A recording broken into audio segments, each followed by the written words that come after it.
Hello folks, this is Sula speaking. You're listening to another video for Teamfight Tactics.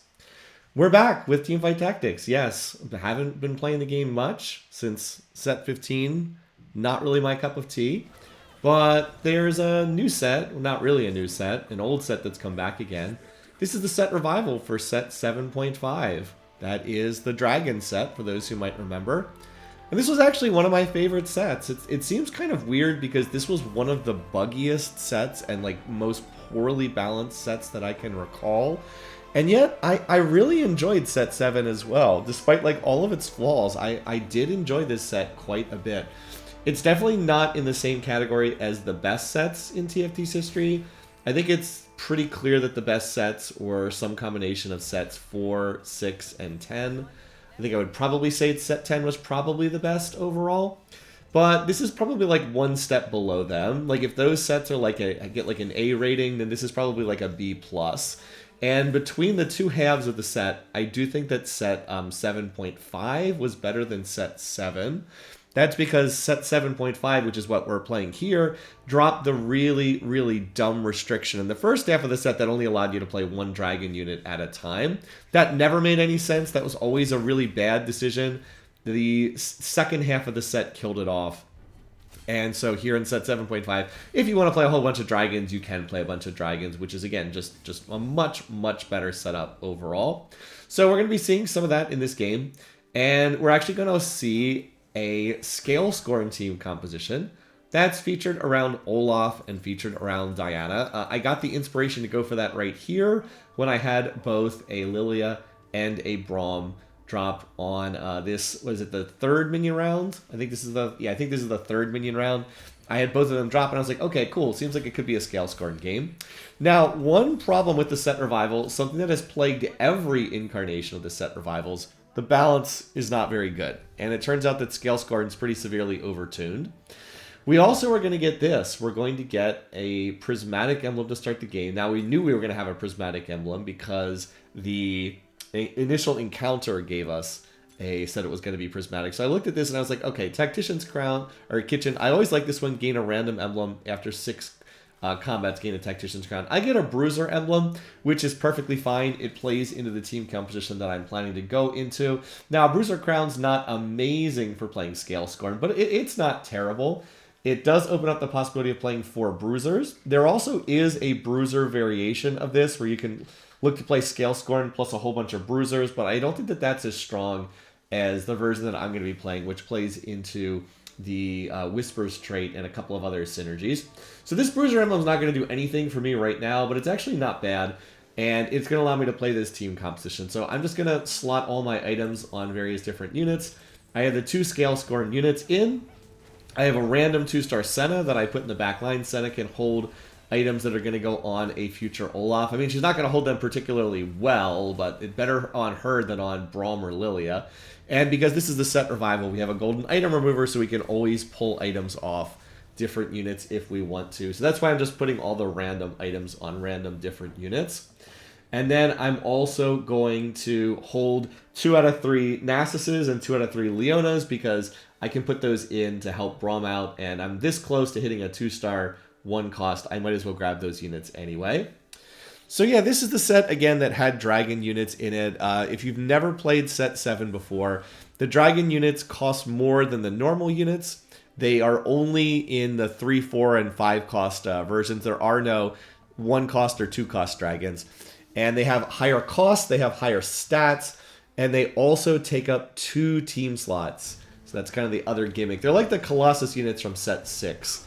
And they Riot kind of took the initial idea of the Colossus units from the previous set and was like, let's just do the whole set around these.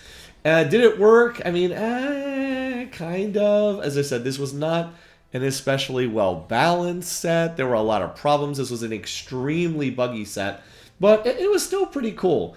And part of the stuff that I like about this set is just it didn't have a lot of the nonsense that's been in some of the more recent sets. It was a pretty simple set mechanic. Like, you have dragon units, and they take up 2 slots, and they have higher stats. Oh, the other thing is they have a trait that whatever trait they have gets tripled. So, for example, I'm actually not going to be playing into dragons in this game because I'm playing Scalescorn units. In the first half of the set, you could not play Scalescorn units with dragons. You actually can here in the second half of the set, but I'm not going to be playing dragons in this game. Dragons also triple one of their traits. So, for example, Shi-Ou is the Jade Dragon. You get 3 ranks of Jade for playing Shi-Ou. So the dragons always have one trait that gets tripled when you play them. Another kind of interesting aspect to them, which by the way, we're not going to be seeing in this game. Scalescorn was the trait that was like the anti-dragon trait. You in the first half of the set, you could not play a dragon on a board with Scalescorn units, or you would lose the bonus. And the bonus for Scalescorn is you deal bonus magic damage, more bonus magic damage the deeper you play into the traits. And in addition to that, the Scalescorn units take reduced damage against high health targets, which is intended to be dragons, but I guess if you have like a high health bruiser, it also works. So far, not much has happened. I'm just kind of stalling out here. Again, I need to get up to level 7 as quickly as possible because this is a reroll based team composition. When you play this team composition, you are going for 3-star Olaf, 3-star Diana, and then if you want, you can pick up some other 3-stars as well, like 3-star Silas, 3-star Rakan, even 3-star Rengar if you really want, but the 2 main ones are Olaf, Diana. This is a dual carry build. We're playing dual Olaf and Diana. They're both 3-cost units, so we want to 3-star both of them. And, of course, the best way to do that is to roll on level 7. So we're going to try to econ up to level 7. Goal is to avoid losing too much health in the process. So win-loss, not really that important right now. Obviously, a win streak would be great, but I'm not anticipating that. And here we go. Olaf pops up pretty early on, so that is very good news. I was planning on playing towards Olaf, and I get lucky enough that I actually do hit the Olaf. So we're going to go ahead and take the sword. This is a comp that needs multiple swords to be played. I'm going to make a Sterix, which is probably Olaf's best item. It's like Sterix and Bloodthirster are like his 2 key items. And then you kind of go from there. So we'll put that on Olaf and let him start getting to work. And as I said, the goal will be to play around Olaf in this team composition. So Olaf, interesting unit. He has 3 traits, all of which you want to hit if you're playing this team composition. He is Scalescorn, which we already have in. We need now to find Diana to get 4 Scalescorn in. So he has Scalescorn trait. He has Bruiser trait, which we're now activating via the Bruiser emblem. And then he also has Warrior trait, which gives him additional AD. I believe he has a chance to do double damage, and the higher you go into the trait, the higher the odds of that. Warrior is not a very good trait in this set. It's generally was pretty much ignored by everybody when the set was played for the first time. It's like something you splash in, but it's really, like, you don't want to go like 6 Warrior. That's not really a thing here in this set. It's kind of like a complementary trait. So Scalescorn plus Bruiser plus Warrior, and we're going to hit all of those while playing this team composition. We're going to do 4 Scalescorn, 2 Bruiser, and 2 Warrior around Olaf. He also has a very interesting passive ability. Olaf permanently gains AD every time he dies in a fight. Yeah, I guess he's supposed to be like a Berserker going to Valhalla, but every time he dies, he gets more AD. In this patch, it's 4% more AD every time he dies. And you can see there it is. Thank you, Pastel, for highlighting this. I actually did not plan to hit that timing perfectly, but yeah, it worked out there. So the goal is, ideally, you would win the fight, but Olaf would die at some point during the course of the fight. So early deaths on Olaf are a good thing. 4% more AD every time he dies. Again, if Olaf can kill some of these units and then die, I am totally okay with that. This person has a level 6 board. Again, I'm not really expecting that I'm going to be able to beat that. And that's because they took Going Long, which basically is one of those augments where you don't really have much long-term econ, but you get very strong at the start of the game. So you would expect that person to beat me, and they do. It wasn't a particularly amazing stage 2, but that's kind of to be expected. I really didn't get that much value out of my Prismatic Augment yet.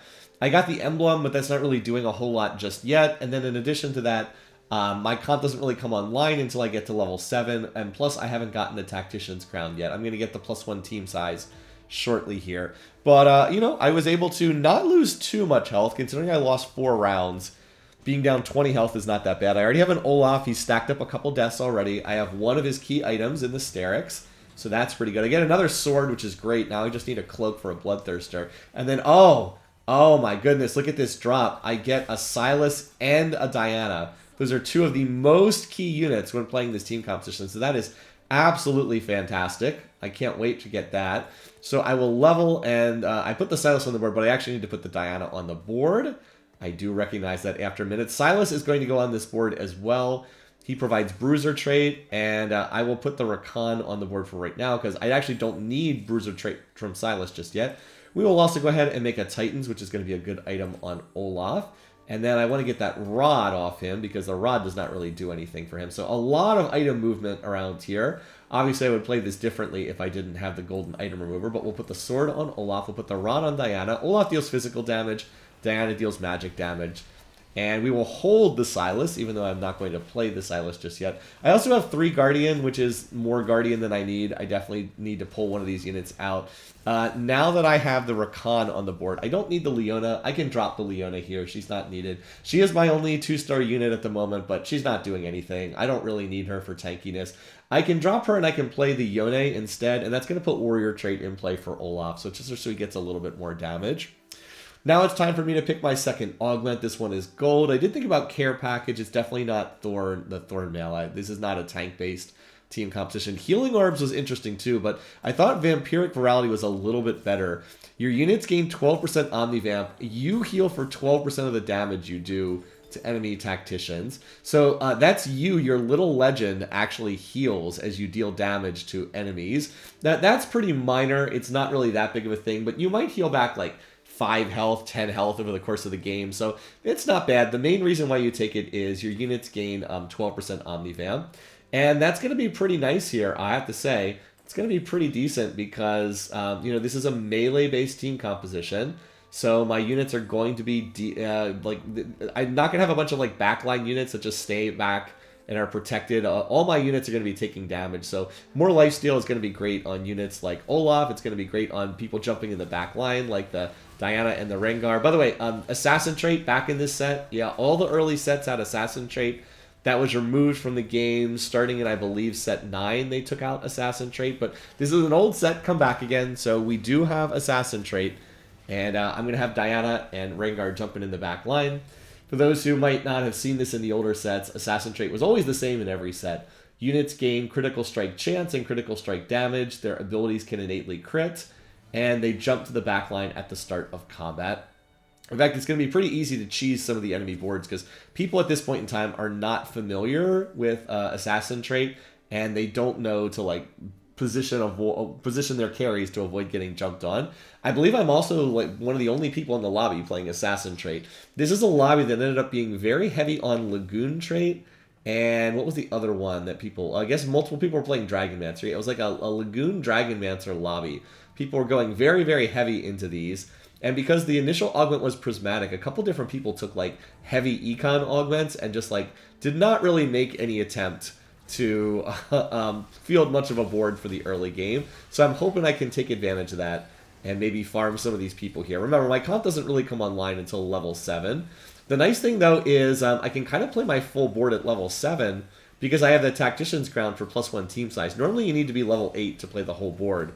But I will not need to do that. I can field my entire board on level 7, and we're just going to get to 7 and stay there for quite a long time. So, oh, by the way, I healed 1 health that round, yeah. When I damaged the enemy tactician, I think I did like 8 damage, and then I healed 1 HP off of that. I also get second pick on the carousel, which is pretty nice. So that's not bad at all here.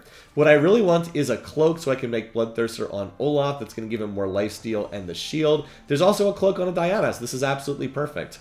I can now get 2 out of 3 Dianas, get me closer to 2-star Diana, and I also can make the Bloodthirster. So I'm really happy with how my items are going. And I was also super lucky to get, number 1, an early Olaf that helped me put the team together. And then number 2, that drop on the minion round that gave me a Silas and a Diana was super duper nice. Because as soon as I hit the 4 Scalescorn, you can see my board really kind of started to take off there. I mean, I haven't won every round, but it's still feeling a lot better here. And again, my board is all 1-star units, so I really should be losing like all these rounds right now. But my board seems to be in pretty good shape. I could pick up another Yone here. You might say, why not pick up the Yone? Yone's going to be dropped the minute I find Pantheon. So the unit I want to match long-term with the Warrior trait is actually Pantheon, who is a 4-cost unit. He has Whisper trait and Warrior trait. He's kind of a bruiser, somewhat of a tank, but more of like a frontline bruiser. And in addition to that, he will also put Whisper's trait in if I can get the Silas on the board as well. And I will be playing Silas a bit later on. Now, because I have the Bruiser emblem, Silas is going to take me to 3 Bruiser, which is a little awkward. But if I can actually get to level 9 later on, or level 8 later on, I can actually play 4 Bruiser, and that would not be bad. Bruiser is a trait that gives the whole team some additional health, and Bruisers gain more. I mean, anything to make the like Olaf tankier should be good. All right, there's another Silas. There's another Braum. So a decent number of pairs here. Still only the one Olaf, so I could have whiffed on Olaf entirely. Thankfully, that has not happened. I'd be in a little bit worse shape here if I had not managed to hit the early Olaf. Actually, a lot worse shape. And Olaf is farmed, I think, about 3 or 4 death stacks as well to give him some more AD. This board having a 2-star Olaf is annoying. They're actually playing a Lagoon board, so I don't really know why they have an Olaf on their team. Olaf you typically do not play unless he's going to be a carry on your board. That's because other bruisers are better tanks. Most of the bruisers are tanks. Olaf isn't really a tank. He's a damage dealer. So there's not really much point to fielding him unless you're going to run him as a carry. Even though he has a lot of traits, like, yeah, he's just not that useful otherwise. But I'm hitting the person who has the 2-star Olaf, and it looks like it's going pretty well here. Can we kill the Zeri? Oh, looks like we are not able to get back on the Zeri in time. So the Zeri's going to kill my team, along with the Neela dashing around. Neela's a 4-cost assassin in this set. So, alright, that was looking pretty solid there, but I guess with only 1-star Olaf and 1-star Diana, I didn't have quite enough to win that round. Still, overall, I'm pretty happy with how the game is. I've lost a decent amount of health, but my board's going to be coming online soon. We'll play the Silas. Now, the only unit I'm missing is Pantheon. Just need to get Pantheon on the board. I could also theoretically replace Rakan with a different Guardian. Rakan gives Guardian trait together with the Braum, but he's a pretty good unit to play because he's another 3-cost unit. And I'm not really sure what other Guardian I would play here, to be perfectly honest. The 4-cost Guardian is Idas, who's a dragon and takes up 2 slots. I mean, if I could somehow fit him on the board, that would be nice, but it's just not likely to happen. All right, anyway, now we're level 7, so now we're going to look to roll. I'm going to go ahead and make a Jeweled Gauntlet on Diana, and yes, that is one of her best items, even though she's an assassin. She still wants that because it gives her more crit chance. Well, I guess our abilities are guaranteed to crit, so I guess that means more crit damage. Anyway, there we go. There's a Diana now going to hit one more Olaf, and all right, there we go. So we now have 2-star Olaf, 2-star Diana, and now we can afford to just take our time, sit here, and roll for the 3-star versions of these units. Oh, I also get the idea to move this Bruiser emblem. I was like, I think I should put the Bruiser emblem on Diana for right now because, I mean, I might as well. She's kind of my other carry. I want to put a better item on her eventually. But, like, she is going to jump in the back line. She does take damage. Turning her into a Bruiser is probably better than turning any of these other units into a Bruiser right now. And I'm going to just pick up the extra copies of, like, Rengar and Rakan as well because, like, why not? Grabbing more 3-cost units helps me unlock the Olaf and the Diana because it's taking more units out of the pool. That said, I believe here in the set revival, I believe the champion pools are larger. I have not been able to track down data on how many copies there are of each champion, but the last time we had a set revival, when we had set 10, there were extra copies in the pool. There were 50, 40, 30, 12, 10 for the cost tiers. Anyway, we have another augment to pick here. I was looking at the different options, and I was like, I think it's actually Tesla Coil. Now, this has been nerfed a couple times. This was actually, I believe that this originally did like 300 damage, or like 350 damage, and now it's been nerfed down to like 250 damage, something like that.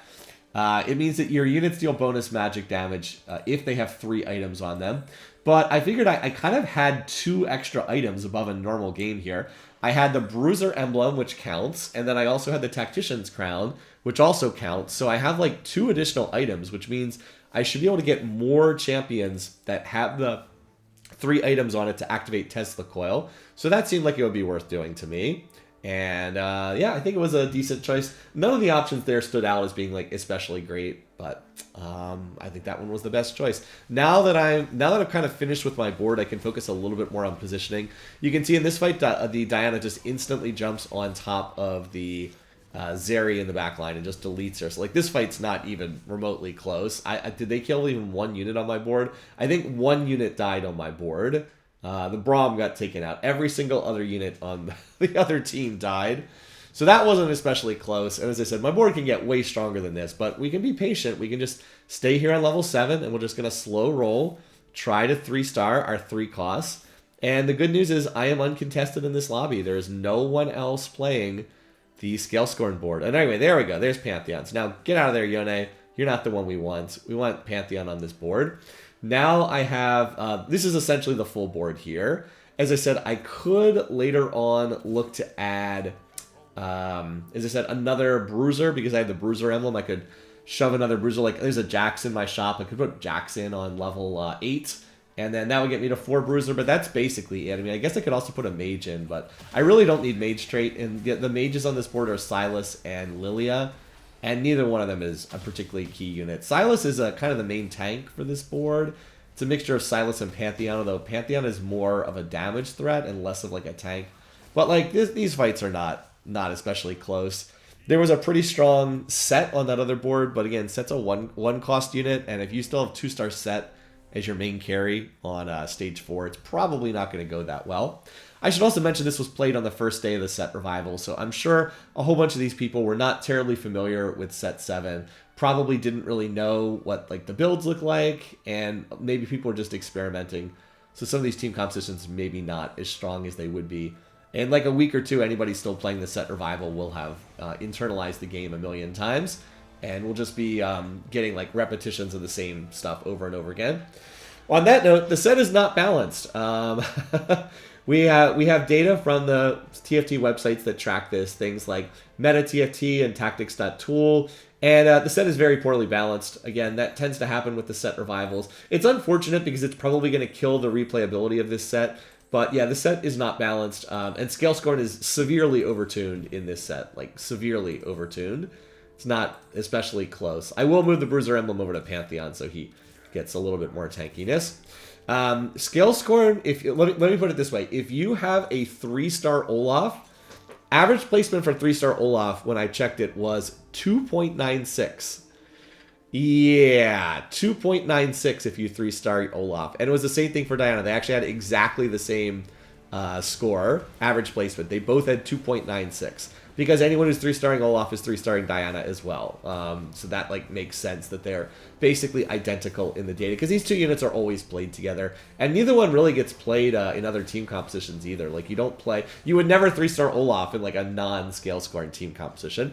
But 2.96 average placement is like beyond absurd. Remember, 4.5 is an average result. And I'm having good luck at hitting the Dianas. I'm a little slower to hit the Olafs here. But I do have a champion duplicator, a lesser one, so that's kind of nice. I can use that to grab Olaf if I need like one more copy, and I'll grab the Pantheon. But yeah, as I was saying, like this set is not balanced at all, and you can just see in the data, this build that I'm playing averages like a 3.2 average placement or something like that. And as I said, 3-star Olaf, 3-star Diana, 2.96 when I check this. Now that's going to go down as more people play the comp. As it gets more contested, the numbers will go down. Right now that's being inflated by the fact that a lot of people are playing this uncontested on the first day of the set, but still. Yeah, that's, I mean, you just can't have team compositions that are averaging around 3 average placement. Like, that's just ridiculously broken. So this is out of tune. Apparently there's some kind of Tempest build that's also like really, really overtuned. And I think there's like maybe one other thing. I need to practice the set a bit more.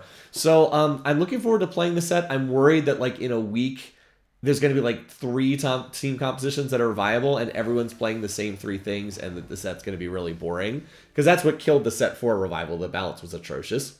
Now here is a feature unique to set 7. We have Treasure Dragon at the end of stage 4.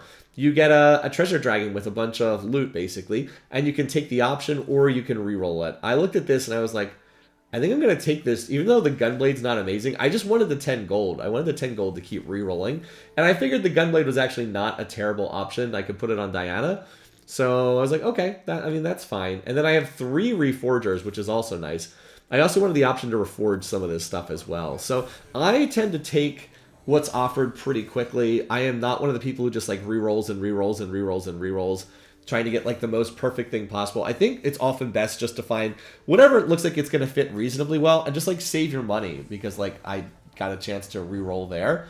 Also, interestingly, it refreshed the shop when the time ran down. That happened early in set 7, and then they actually took that feature out over time.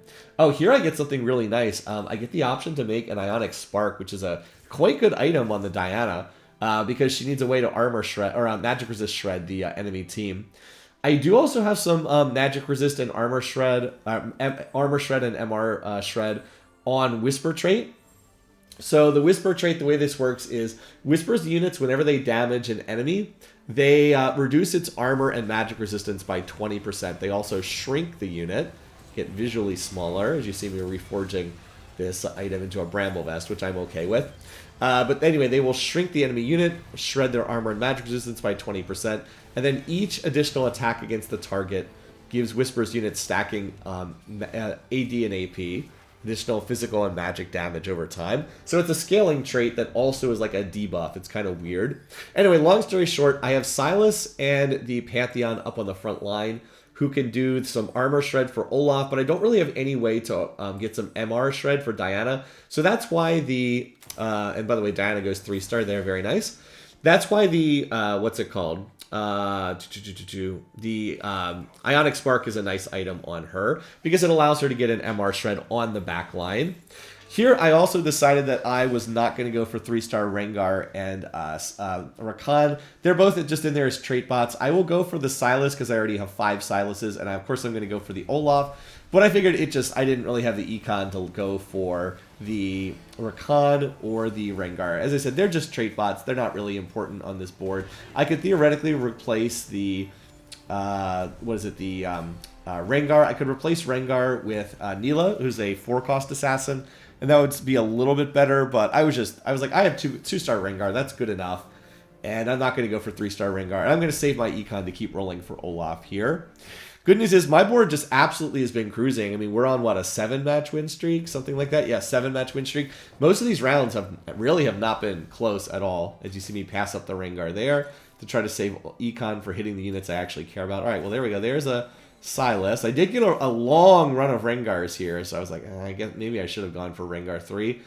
Again, grabbing Rengars does make it slightly easier to hit Olaf, but the champion pool is big enough that I don't think it makes a huge difference here in the set revival.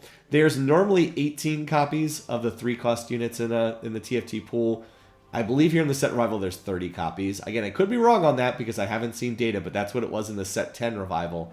I'm assuming it looks like that.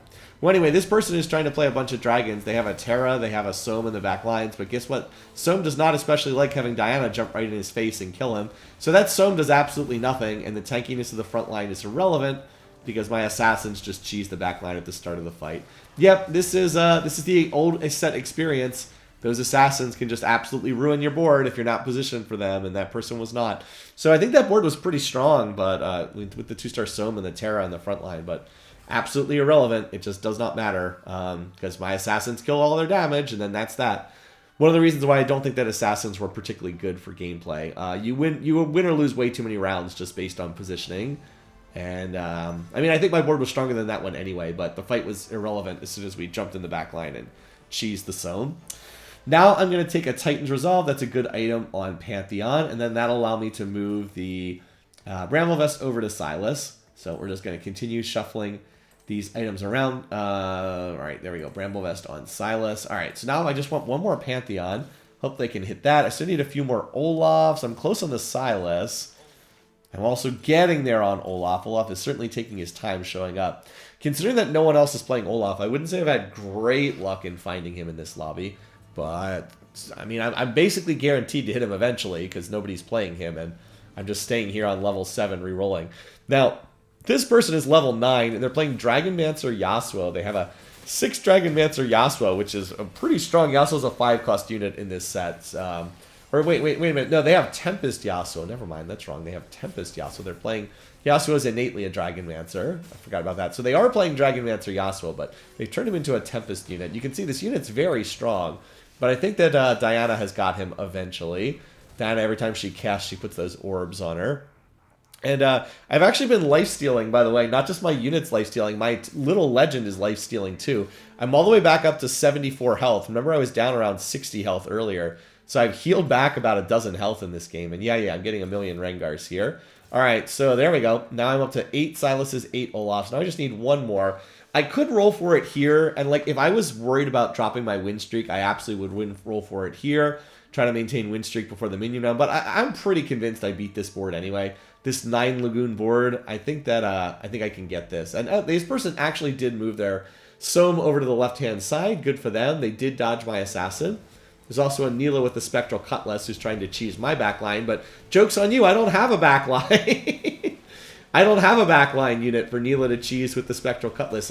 My units are all assassins or melee frontliners, so it doesn't matter. Yeah, look at Diana lifestealing off her, what is it, my Augment plus the Hand of Justice. She got relatively low, but then just filled it back up again. And honestly, Diana's really been carrying me in this game. It's not that Olaf has been bad, but like I hit the 3-star Diana first. She's actually kind of been the main carry throughout this game. So yeah, pretty happy to play with her. I've also grabbed a random Malphite here. Why the Malphite? Well, the Malphite will allow me to play as, what is it, 4 Bruisers on level up. So I will just hold on to that unit for the moment. And I'm expecting that I will hit the Silas and the Olaf here. I'm going to roll until I hit 1, and then I'll duplicate the other one. And then we go to level 8, and we stuff Malphite on the board for our 4 Bruisers. And that's pretty much the board. If I can somehow get to level 9, I would put in Siphon, who is the Bruiser Dragon. He's the Whispers Bruiser Dragon. But I would need 2 slots for that. So if we can somehow get to level 9 before the game ends, I would do that. But that seems a little bit less likely. All right, there we go. There's the Olaf. There's Pantheon. Now we'll duplicate the Silas. Do not duplicate the 1-cost Malphite. And boom, there we go. Well, this board looks pretty good. Now we just need another item here. And I'm looking at the different options. Like, all right, you know, we'll just take a frontline item for the Silas. I actually did not have a heal cut on my board, so the Sunfire will help with that. Sunfire's not a great heal cut in the late game, but it will help with that. And, oh, we got to move our Tactician's Crown, because now we get Tesla coil value. So I'm getting Tesla coil value on 4 units, which is pretty darn good. Yeah, 4 different units that have 3 items on them. And now that Olaf is 3-star as well, he and Diana are like the dual carries, and they should be really, really strong. They're probably each about equivalent to the Yasuo. Yasuo, a 5-cost unit. It's a 2-star, 6 Dragonmancer Yasuo. But they're probably each about equal to that Yasuo. And the rest of the other team's board is, you know, kind of garbage over there. I guess they have like a 2-star Bard, but still, the rest of their board not that impressive. Again, I'm going to grab the Siphon. Like I said, the Whispers / Bruiser Dragon.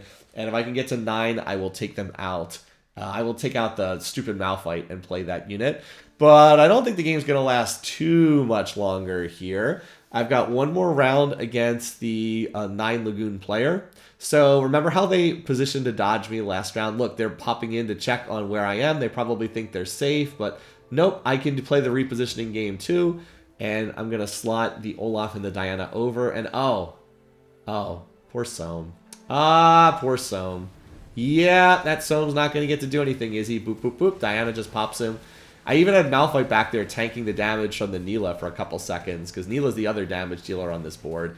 And yeah, okay. Looks like this one is pretty over. That person actually got to level 10. They probably should have stayed on level 9 and rolled a bit more on level 9. I think they had 6 Soams. Maybe if they'd stayed on level 9, they could have gotten the 3-star Soam, and then I would have had a problem. But no, that does not happen. And now it's just a fight between the other 2 players in the Ghost round, and oh, yeah, that round is actually won by the player I just got knocked out. So that's going to be it. GG. A very easy game. As I said, Scalescorn very overtuned in this patch. It was uncontested in this lobby. I think I won like 12 or 13 rounds in a row once I put my board together. But yeah, nice little introduction on our way back into the set revival. I'm hoping I'll get the chance to play more of this. I want to test out some different builds, some different team compositions. I just hope that the balance isn't as bad as I fear it is, because if so, might limit how much time I spend here. But until then, thanks for watching. Thanks for listening. I hope you enjoyed this video. Until next time, take care, folks. I'll see you again soon.